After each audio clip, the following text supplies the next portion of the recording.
Now, the biggest name we'll bring up is that of the notorious former Cardinal Theodore McCarrick.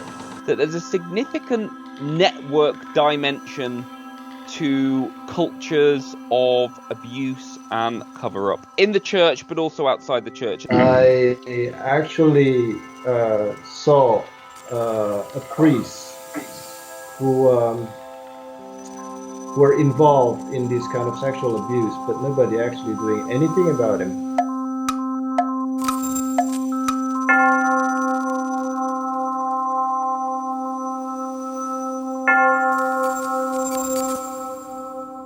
Welcome to this EWTN interview with sociologists Stephen Bullivant and Giovanni Sadewo. I'm your host, Michael Liccione. We're going to talk about the social networks among bishops that have facilitated the sex abuse and cover-up scandals plaguing the church for at least 20 years now. Stephen and Giovanni have just co-authored and published a preprint of a paper that they've written about that. You can find it at archive.org, which is a repository for preprints and working papers in the sciences. Now, the biggest name we'll bring up is that of the notorious former Cardinal Theodore McCarrick. As many of our viewers know, his sexual predations eventually caused Pope Francis to laicize and banish him. But first, let me introduce our guests. Stephen Bullivant is professor of theology and the sociology of religion at St. Mary's University, Twickenham, and director of the Benedict XVI Center for Religion and Society. He earned a doctorate in theology from Oxford in 2009, and recently earned another doctorate, this one in sociology, from the University of Warwick in 2019. He's held a number of other academic posts and has published at least 10 books, the most recent being Mass Exodus, Catholic Disaffiliation in Britain and America Since Vatican II, and that came out last year from Oxford University Press. Giovanni Sadewo is research fellow in social network analysis at Swinburne University of Technology in Melbourne, Australia. He earned his doctorate in cross-cultural psychology from La Trobe University in Australia in 2017, not America, the one in Australia. In addition to having co-authored the aforesaid paper with Stephen, Giovanni is currently working on several other projects that include, without being limited to, a systematic review of the impact of peer networks toward the performance and well-being of their members, and a study of support networks for PTSD and depression. So we have quite a pair here to discuss a topic that will be of great interest to our audience. Let's start with Stephen. Could you explain your thesis, the thesis of your paper in a nutshell for our audience? Yeah, well, first of all, thanks for having us here, Mike. It's always a pleasure to be on EWTN. The thrust of the paper is that as we've come to realize, I think, more and more particularly with regard to McCarrick, but there's been other revelations since, and also with all the grand jury reports that have been coming out, that there's a significant network dimension to cultures of abuse and cover-up in the church, but also outside the church. And what I mean by networks is it's very common, quite apart from when we think about abuse, but it's very common for us to talk about kind of church politics in terms of cliques, or, oh, well, they're the whoever bishops, or there's a certain faction, or there's a certain kind of caucus, or particularly this came out with the reporting around McCarrick 2 years ago. But to think in terms of, people as having been kind of kingmakers or having certain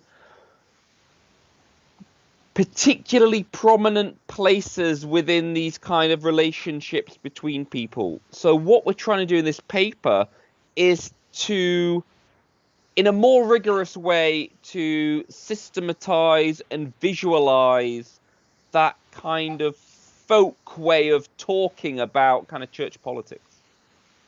Yes, I noticed in the paper you definitely give technical rigor to the folk concepts you're talking about. And I'm sure that your colleagues of the social sciences will appreciate that. Giovanni, is there anything you'd like to add to that before we move on to the next question?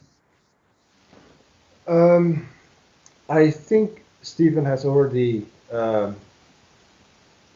explained almost everything about the paper. So yeah, this is some sort of an introduction paper about what can be done using this type of analysis. Yes, it's called I notice it's called social network analysis, and it's applicable, across, as the paper points out, and as Stephen just said, it's applicable across a wide range of disciplines and topics. Now, I noticed, as I was preparing for this, I noticed that the EWTN-owned publication, the National Catholic Register here in the U.S., has just come out with an editorial lamenting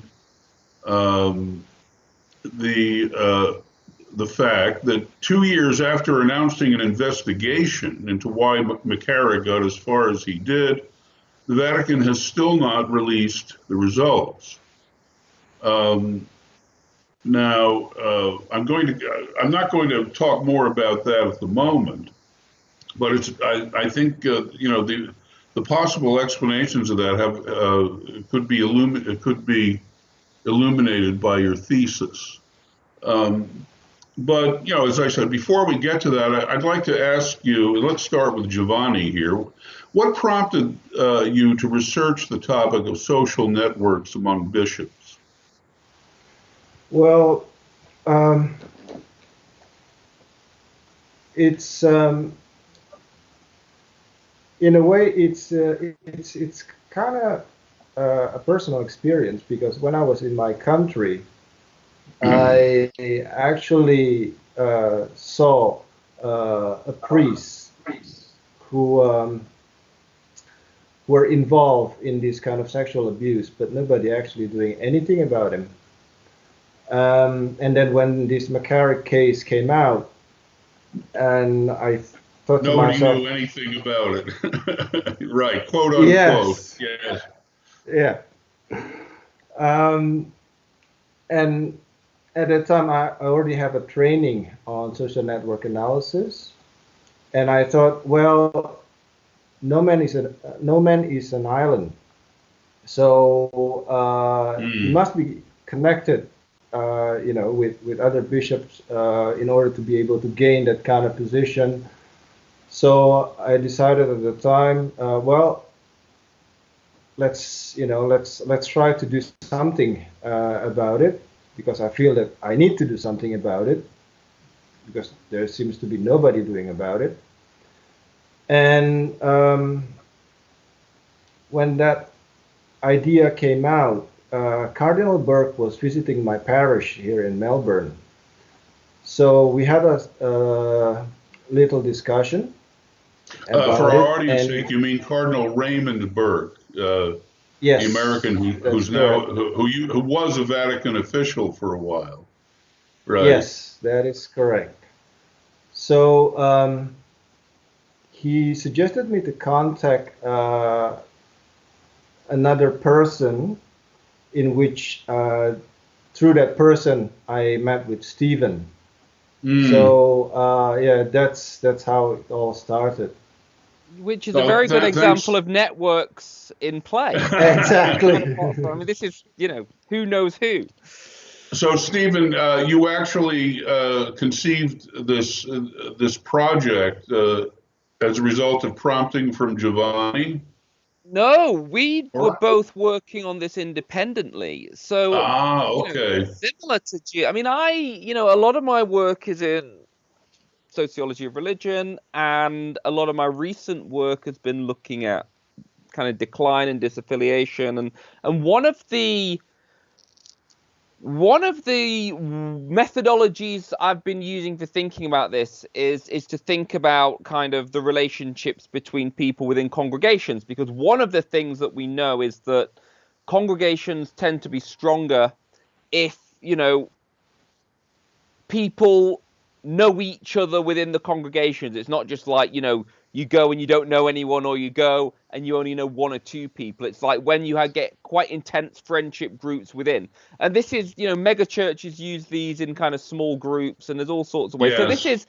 this has applicability in all sorts of areas. So I knew there was this thing called social network analysis that I was quite interested in, kind of the year prior to the McCarrick, that kind of rolling year of scandal after scandal after scandal, and new revelations and new bombshells that came out. And I happened to be in New York when I think McCarrick resigned. And then also when the Pennsylvania grand jury report came out.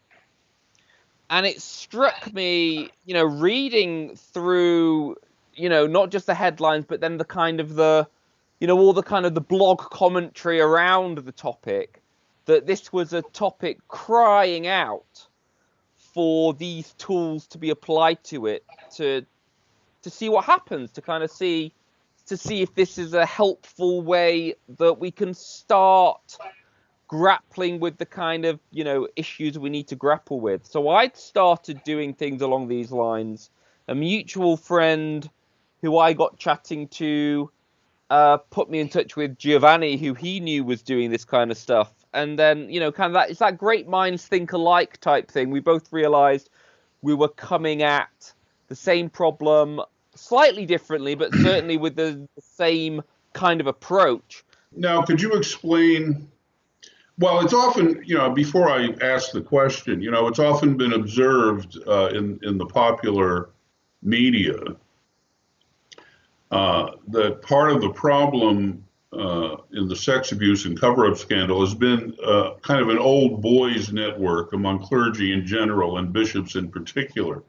But what I'd like to ask you here, given that you've written an academic paper about this, exactly what is a social network, and what is the particular sort of social network that's pertinent to the scandals? Sure. I'll let either of you start. Well, I mean, I'll start at the basic level and then let Giovanni go in the more detail, because he's better at this stuff than I am.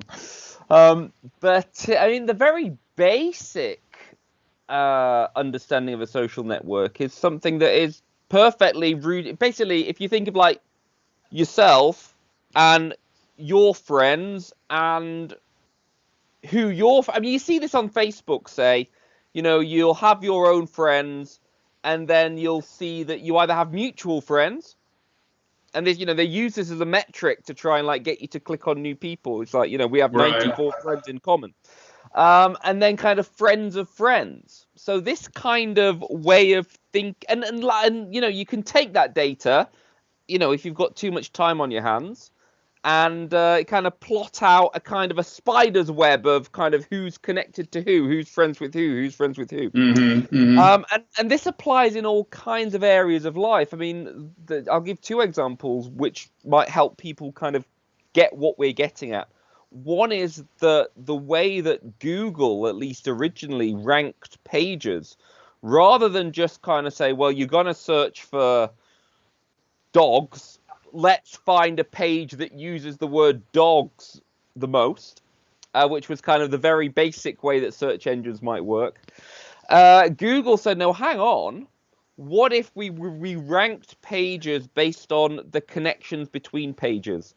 So if there's a particular page that lots of different pages that talk about dogs link to, and that particularly important pages link to. So, for example, if you've got a website on a topic and, the BBC, the New York Times, Wikipedia, all these other papers refer to that page, then the odds are, according to the algorithm that Google uses, that that's an important page for people who are interested in that topic.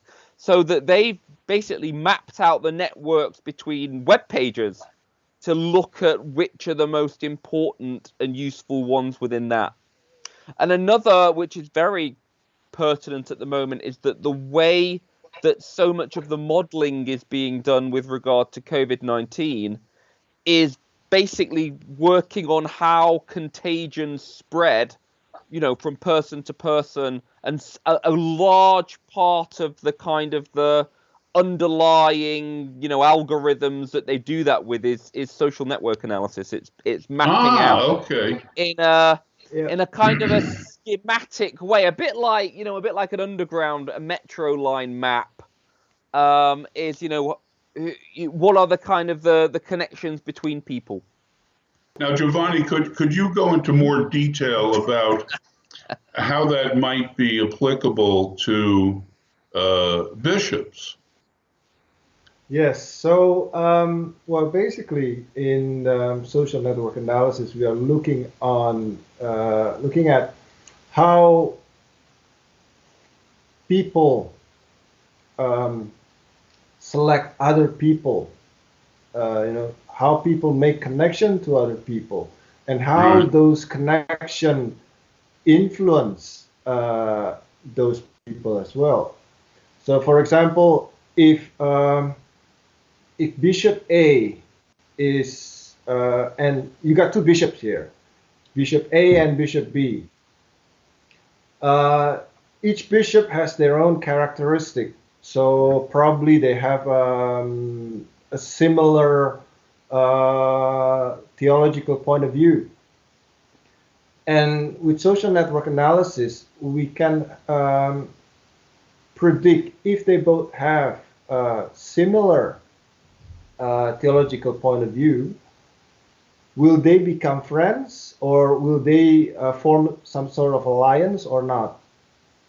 Or if they already started as friends, and say they have a different point of view, will that friendship make the point of view become similar or not?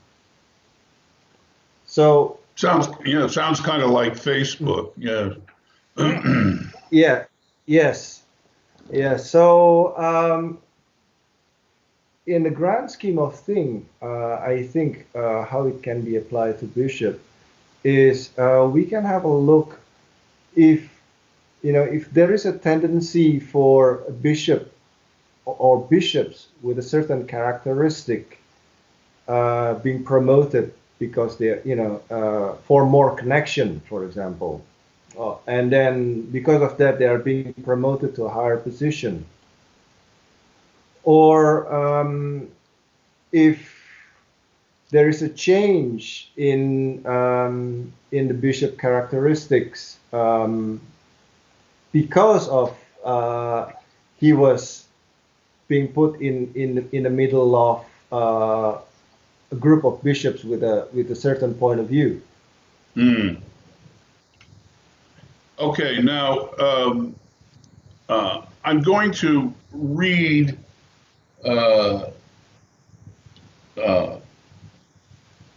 something that Stephen wrote earlier in this paper, and that he actually quotes in the paper. I'm going to read aloud this paragraph because it describes, it well describes something about how these matters, the sex abuse matters, were handled by bishops. And once I've read that, then we can talk in more detail about how these methods got to be so entrenched, right? Because I think social network analysis does help explain that. All right, here's the passage. It's quoted on page 27 of the paper that we're talking about. Quote, a more or less standard pattern emerged, standard pattern of handling sex abuse cases and allegations. Credible allegations against an abusive priest were being kept quiet, with assurances made to the victims and their families. The priest in question was being quietly reassigned, perhaps after a period of successful, quote unquote, counseling at one of a small group of church-run treatment centers specializing in precisely this. Or he would be sent to another diocese with a glowing letter of recommendation, no thought whatsoever being given to this new set of young people being put into very serious harm's way. And this process being repeated multiple times for years, if not decades. Okay, now I think many members of our audience are familiar with this pattern, which outrages pretty much everybody. But Stephen, how is it that so many different bishops' ways of dealing with the sex abuse problem ended up conforming to this pattern? Yeah, I mean, and this is a topic that even before I started kind of playing around with social network analysis, this is a topic I've been kind of digging away at for some time. And it is striking that, in fact, I think one of the grand jury reports in the past couple of years talks about, it's almost a playbook for covering up abuse that, and there's two ways of thinking about it. One is that there's, not all the bishops, but certainly all the bishops who were doing this kind of thing got together in a darkened room, in the early 1970s and kind of sat round and drew up, how are we going to do this? Right? That's kind of... that's not what happened. That's not what happened, no. But the end result ends up looking like that's, because what you see is, no matter what, no matter where we shine the light, is that you see this or something very like this happening. And the question is, well, why would that happen? Why would you get this kind of routinized way of dealing with a certain problem? And the idea routinized and unsuccessful in most cases. Yes. So the way that this kind of network analysis can shed some light on this is one thing we can do with this kind of thing is to look at how certain practices spread within cultures, how certain ways of doing things become the norm within a group, whether that's a social group, whether that's an organization, whether that's a multinational, the way we do business in this industry, that's just what you do. And so the question is, well, why does those practices spread? And one of the likely carriers of it, I suspect, is that the way that bishops learn how to be bishops is kind of as an apprentice of their own bishops. So there's you don't go off to kind of bishop school except for kind of like 3 days, which teaches you how to, run diocesan accounts and, what ad limina means, So basically the way in which bishops learn bishopcraft is through, having worked worked as a vicar general, worked as the private secretary, observed the way in which other bishops do things. And they're the people who end up getting kind of the way that bishops get selected, which is another big part of this, is the kind of the way that people molded by that system then get promoted and then become the bishops themselves. So the hypothesis is that when a bishop ends up having this crossing their desk, they kind of think, oh, well, what we always used to do in my old diocese is this. And yeah, we've not had any problems, and obviously 20 years down the line, then it all blows up. But so there was this kind of standard pattern of kind of, the received wisdom of what you do in these situations kind of gets passed around organically. And that's really what we're trying to look at, trying to see how these deeply malevolent cultural norms get kind of become normalized. Right. Now, Giovanni, how do you think the explanation Stephen just gave us can be used to explain the McCarrick scandal in particular? Okay. Well, as it's written in our paper, McCarrick has a lot of subordinate because he had been become an archbishop in several major dioceses in the States. So he had the opportunity to form more people compared to the other bishop. In a way, we can say that there will be more people in his mold. In our paper, we mentioned that he has at least 17, I think it was 17 bishops that had served under him, and he was only second to Cardinal Regali. Yes. Who's also a Facebook friend of mine, Cardinal Regali. Okay. But so, I mean, what we're saying here is that, I mean, the way in which the system operates is certain bishops, well, bishops are the people who get to, like, put forward people's names on the, the kind of the short list to become bishops. We don't get into technical.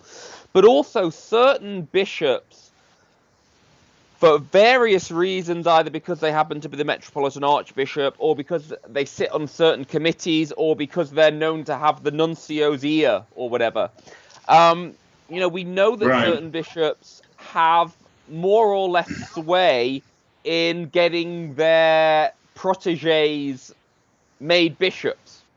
Okay?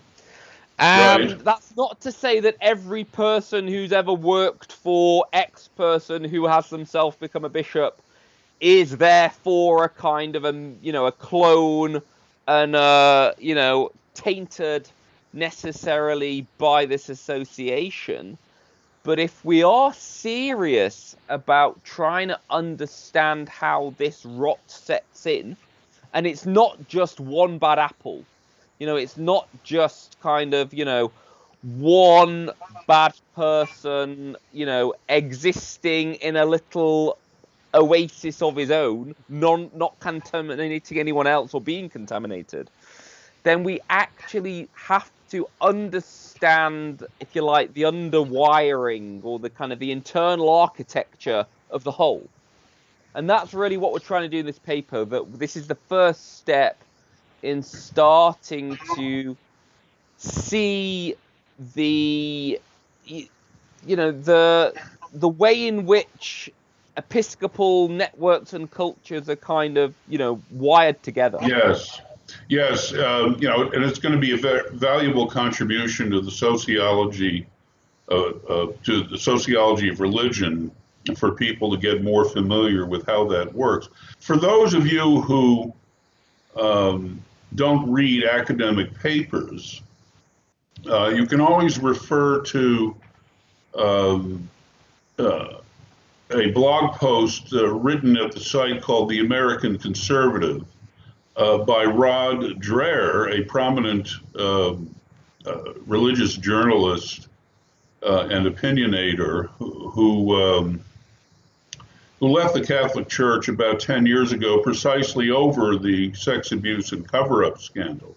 But he's still very, very interested in the Catholic Church. And a few weeks ago, he published a post at the American Conservative called Uncle Ted's Social Network. As some of you may know, the protégés of McCarrick's, whom he sexually abused or used, called him Uncle Ted. and he referred to them as his nephews, right? So Dreher wrote this post a few weeks ago called Uncle Ted's Social Network, which explicitly discusses the paper by Stephen and Giovanni that we're discussing here today. And of course, it links to the actual paper, but the post also jumps off from that paper to discuss related issues. So if you have trouble keeping track of the more technical aspects of this sociological study, you can always use that article. Now, okay, so given the prominence of this issue for so many Catholics, I think we need to get more specific. How is it that Theodore McCarrick was able to rise so high in the hierarchy while abusing boys and young men, well, mostly young men, but occasionally boys, while abusing these people for decades, right? I mean, is it a combination of the factors we've already talked about? The social networks among bishops, in which he was a prominent node, is it just a combination of that and the standard way of handling sex abuse cases that we've already talked about? Is that all there is to it, or have we not covered it enough? Let me put it that way. Giovanni, what do you think?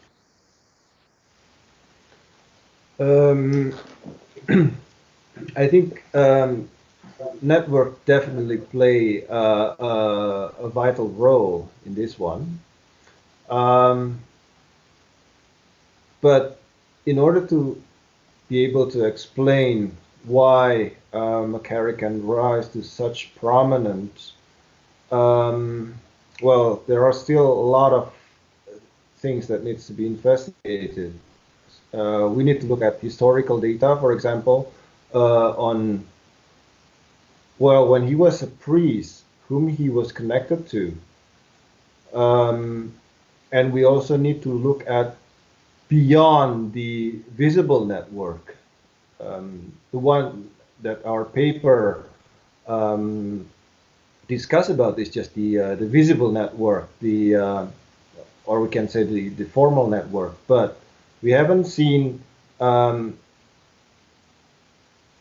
McCarrick has contact with, or what kind of tactic that he was using, whether maybe he was applying some sort of a blackmail. We don't really know about it. Yeah, well, yes, and this is a theme that comes up in the paper, and of course elsewhere. If there's, if the percentage of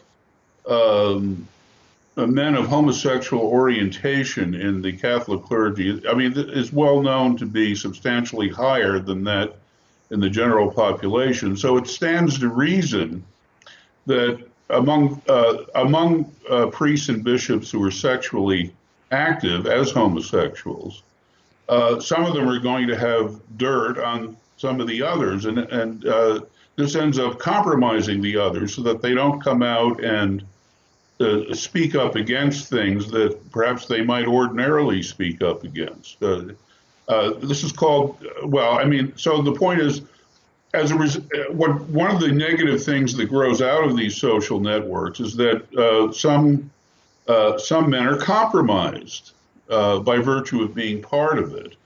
If there's anything they have to hide, then exposing that, the threat of exposing that can be used to keep them quiet, right? And an old friend of mine from college who has risen to become a prominent chancery official in a major American diocese has explained to me in rather shocking detail how this works in the very building where he used to work, right, for 20 years. that chancery, right? So I think it seems to me that the kind of sociology of work you're undertaking here about social network analysis is a very good way of explaining things that are otherwise explaining scandals that are otherwise puzzling to many people. How can this go on so long? Why do they have such trouble doing something about it, right? And 2 years after announcing an investigation into why McCarrick got as far as he did, the Vatican has still not released the results. Right now, Stephen? Is that the sort of thing one would expect if your thesis is correct? Yeah, it would. There's a much bigger issue. I mean, obviously we're focusing on the Catholic Church here, but one of the things that I've, even before I kind of focused on the social network dimension specifically, was the analogues that we see within Catholic cover-ups and scandals to scandals that the Catholic Church is sui generis in many ways, but it's not that sui generis when you look at, I mean, within the past few years, Jeffrey Epstein, Michael, what's his name? Weinstein. Harvey Weinstein. Yeah. Sorry, Harvey Weinstein. Yeah. Yes.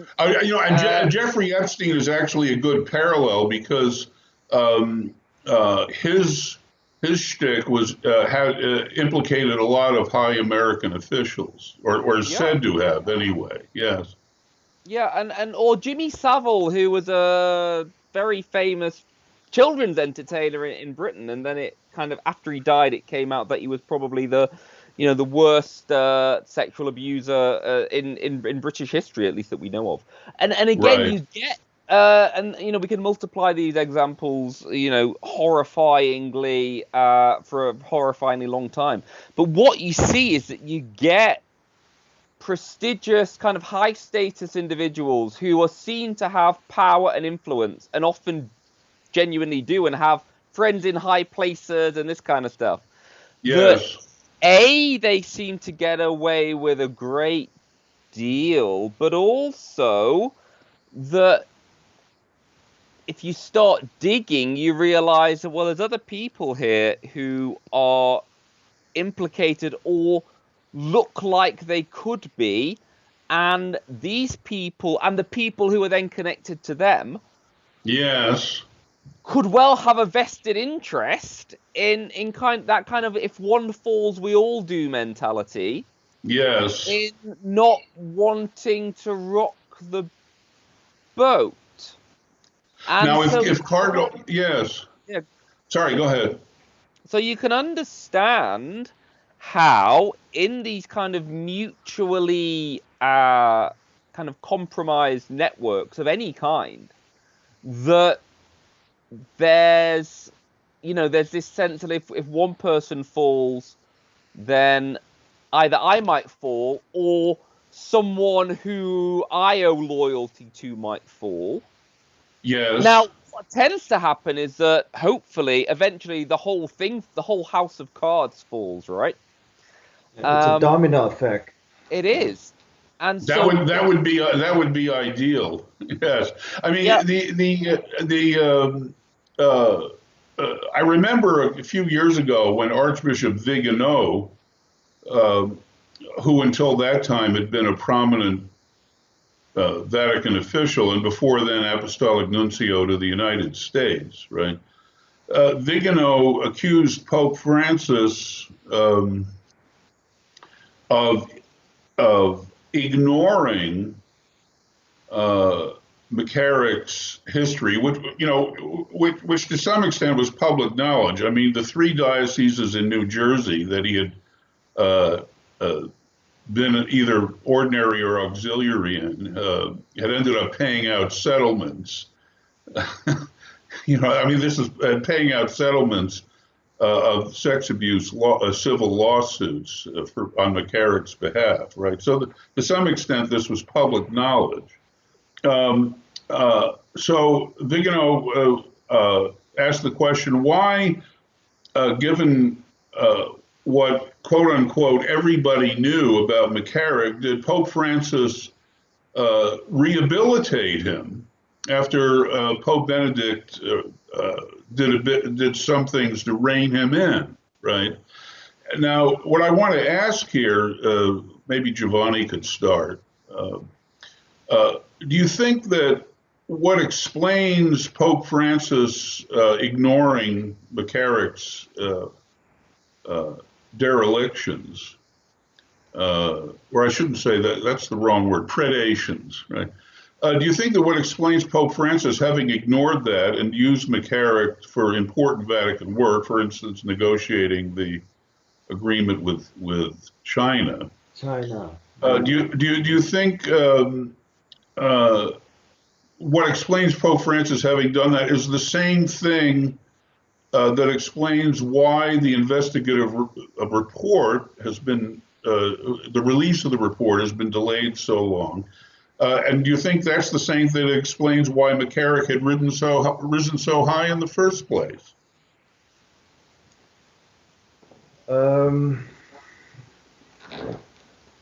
Let's see. Yes, I think, well, I think the first thing that we have to see is who has the Pope's ear. And who has the Pope's ear at that time, and whether those people are the mouthpiece of McCarrick or his crony. Yes. So, and you know, in a way, I kind of can sympathize with Pope Francis in a way, because he is he was kind of new on the job, and probably he didn't really know who to trust. And some of these people can be quite very convincing, and he might be taken by it. But also there's also a possibility that in a way he might be implicated. It's rather hard to know at this stage. Yeah, well, I don't think anybody is accusing Pope Francis of being directly implicated in abuse himself. But what has struck me is that many of the considerations that the two of you bring to bear on behavior of bishops with each other, many of those considerations would also apply to the Pope's interactions with bishops, right? Yeah. So, and that's sort of what I was trying to get at. Yeah, I mean, and one of the key factors as well in this is that the American, the USCCB isn't hermetically sealed away particularly from Rome, and one of the key deciding factors in anyone being made a bishop is the Congregation for Bishops in Rome. So there's a whole, all power kind of has to flow through Rome in one way or another. And so and then you could replicate precisely the same dynamics we're looking at in the US, in every other bishops' conference, but also in the Curia itself. So this is, these are kind of networks and networks to other networks almost, Right. So you move from a land to an ecclesiastical land in the Vatican, it's like an archipelago, Right. You move from a land to an internet. Right. Yeah. Exactly. So this is. All right. Well, now since we have relatively little time, I wanted to pose one last question for each of you to answer, and it's this: other than an increase in virtue and holiness, which is always necessary. What measures does your research suggest for addressing these problems that these sex abuse and cover-up problems that keep plaguing the church? Now, let's start with Giovanni, since Stephen was the last to speak.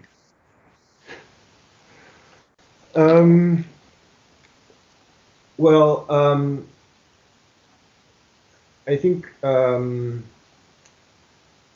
bishops needs to be given a set of a more practical tool as well on how to deal with this matter.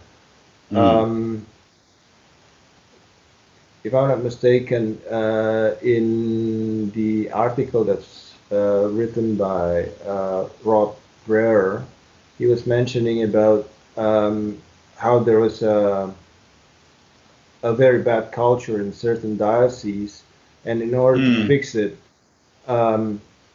they just thrown in a new bishop. But of course, as I said, no man is an island, and he didn't really know what's the field, or whom to trust, so right? Yes, or whom to trust. So in the end, well, he just perpetuated the problem. But I think we need to give the bishop some sort of a tool to bridge between just simply giving up to the structure and or completely revolutionize the people inside of the diocese, which can cause a revolution. So we are kind of hoping that our research in using social network analysis can give some sort of an insight to help bishops to deal with the cultures within their own diocese. Good, thanks. Stephen, do you have anything to add to that? Well, I think first of all, I mean, this project is at a very early stage, but the whole trying to understand what's gone so horribly wrong in so many times in so many places, we're at a very early stage. And I think, the first thing to do is to really try and dig into the networks, the cultures, the organizational factors that have produced where we are now. Right. I think in terms of immediate, so more research, more funding for research into this work. But Yes. I think in terms of practical things, one of the things that leaps More funding, out that's very important, yes. one of the things that leaps out at me, and I think leaps out at anyone who reads the reporting on this, is the frequency with which bishops send each other cash gifts. Yes. Which seems in any other sphere of life would be a red flag. Yes. And also, relatedly, the processes of investigating allegations being delegated to, other bishops within the same area, who, as you can see from the kind of networks we show, almost have to be kind of, quite closely networked with the people they're investigating. Now, that's not to say that, no one can be a fair and impartial investigator in those situations, or that undue influence, must be at play.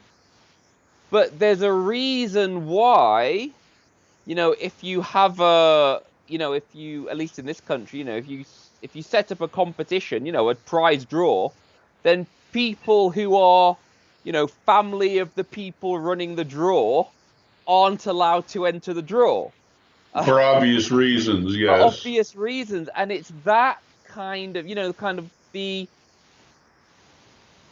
not just the transparency, but the appearance of there not being vested interests at play, I think is something that really needs to be thought about in far more depth. Thanks to both of you. I personally, I have a personal interest in this topic. I've published about it myself. And, I'm a former victim and I know former victims. So, and your social network analysis, I think, is quite a valuable tool for both understanding the problem and trying to come up with solutions. So, on behalf of EWTN, let me thank Stephen Bullivant and Giovanni Sadewo in particular for taking on this topic. Pleasure. Thank you. Thank you for having us. Thank you.